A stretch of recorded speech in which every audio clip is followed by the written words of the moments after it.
നിങ്ങളുടെ ഫേവറേറ്റ് സീരിയലുകൾ ടിവിയിൽ വരുന്നതിന് മുൻപേ സൺ നെക്സ്റ്റ് ആപ്പിൽ കാണാം. ഇനി എല്ലാവർക്കും മുൻപേ കാണൂ. ഇപ്പോൾ തന്നെ സൺ നെക്സ്റ്റ് ആപ്പ് ഡൗൺലോഡ് ചെയ്ത് സബ്സ്ക്രൈബ് ചെയ്യൂ. ദേവിയെ തൊഴുതു. ഇനി ദേവൂട്ടി ഒന്ന് കാണണം. എവിടെയാണ്? അവള് വീട് വരെ പോയതാ, ഇപ്പൊ വരും. അമ്മയും മുത്തശ്ശിയും മറ്റുള്ളവരൊക്കെ പോയി. അവര് മോനെ കൊണ്ടുപോകാതെ പോയോ? എന്നെ കൊണ്ടുപോകാൻ വേണ്ടിയാ ഇത്രയും ദിവസം അവരിവിടെ നിന്നത്. അത് നടക്കില്ല എന്ന് പറഞ്ഞിട്ടാ അവര് പോയത്. അതെന്താ പറ്റാത്തത്? നീ എന്താ പോവാതെ ഇവിടെ തന്നെ നിൽക്കുന്നത്? അങ്ങനെ അങ്ങ് പോകാനാവില്ല കുമാരേട്ട. മൂകാംബികന്ന് ഒറ്റയ്ക്ക് മടങ്ങുന്ന പ്രശ്നമില്ല. മടങ്ങി പോകുന്നെങ്കിൽ കൂടെ ഒരാളുണ്ടാവണം. ഇല്ലെങ്കിൽ പോകുന്നില്ല. അതാണ് എന്റെ തീരുമാനം.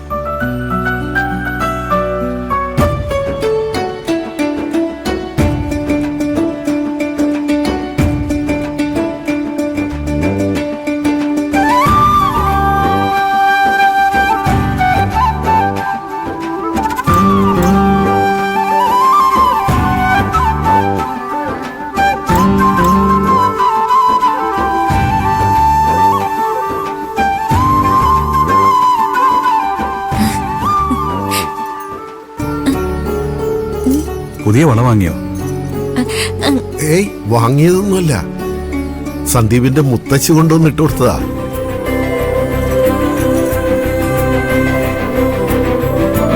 ശരിയാണല്ലോ, മുത്തശ്ശിയുടെ കൈ കിടന്ന ആ പഴയ വള. എല്ലാവരും പോകാൻ ഇറങ്ങി നിൽക്കുമ്പോ മുത്തശ്ശിക്ക് എവിടെയോ പോണം. അവിടെ നിന്ന് ഒരു ഓട്ടോ വിളിച്ചു കൊടുക്കാൻ പറഞ്ഞു.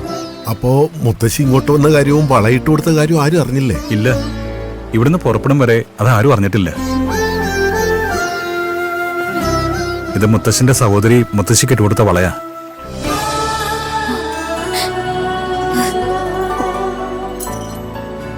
ദേവൂട്ടിക്ക് ഈ വളയിട്ട് കൊടുക്കണമെന്ന് തീരുമാനിച്ചു തന്നെയാ അന്ന് വീട്ടിൽ വന്നത്. പക്ഷേ ഒന്നും നടന്നില്ലല്ലോ.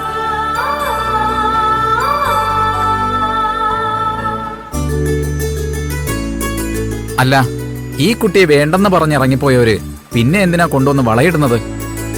അല്ലെങ്കിലും മുത്തശ്ശിയുടെ മനസ്സെപ്പോഴും എന്റെ ആഗ്രഹങ്ങൾക്കൊപ്പാ. അമ്മയുടെ കടമ്പെടുത്തൊന്നും മുത്തശ്ശിക്കില്ല. എന്നുവെച്ചാ ഇങ്ങനെ കൊണ്ടുവന്ന് വളയിടുന്നതിലൂടെ മുത്തശ്ശി എന്താ ഉദ്ദേശിച്ചത്?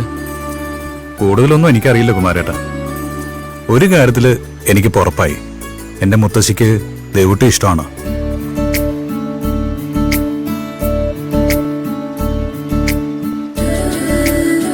ദേവൂട്ടിയുടെ കുറവുകളൊന്നും മുത്തശ്ശി അലട്ടുന്നില്ല.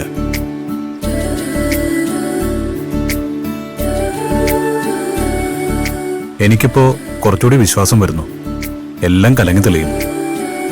എനിക്കിവിടുന്ന് മടങ്ങിപ്പോവാനാവും.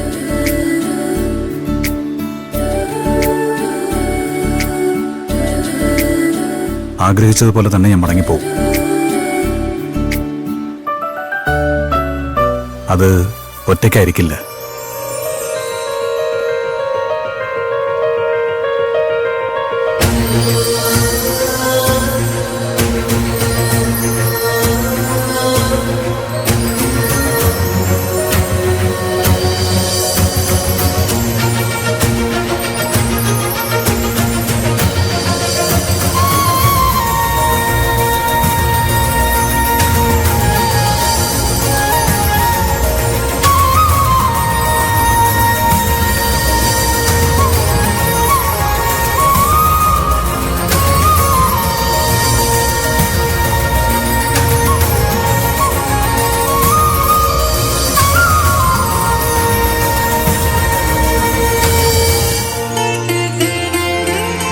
അവൻ പറയുന്ന പോലെ നടക്കൂ കുമാരേട്ട.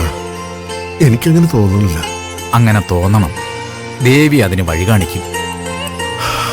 അമ്മേ ദേവി, എല്ലാം അവിടുത്തെ കൃപ.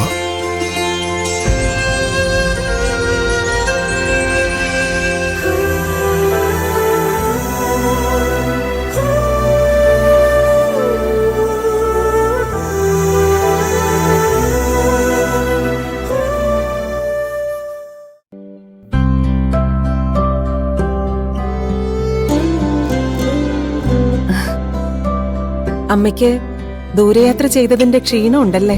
ആ, ചെറിയ ക്ഷീണമൊക്കെ ഉണ്ട്. പക്ഷേ മനസ്സിനൊക്കെ ഒരു ഉന്മേഷമാ. സത്യത്തില് ആ പുറംവാതില് കടന്ന് ദേവിയുടെ ക്ഷേത്രാങ്കണത്തിലോട്ട് പ്രവേശിക്കുമ്പോ തന്നെ നമ്മളേതോ വിശുദ്ധ സ്ഥാനത്ത് എത്തിയതിന്റെ ഒരു അനുഭൂതിയാ. യാത്ര കാരണം ശരീരത്തിന് എത്ര ക്ഷീണം ഉണ്ടായെങ്കിലും മനസ്സിനുണ്ടായ ആ നിറവുണ്ടല്ലോ,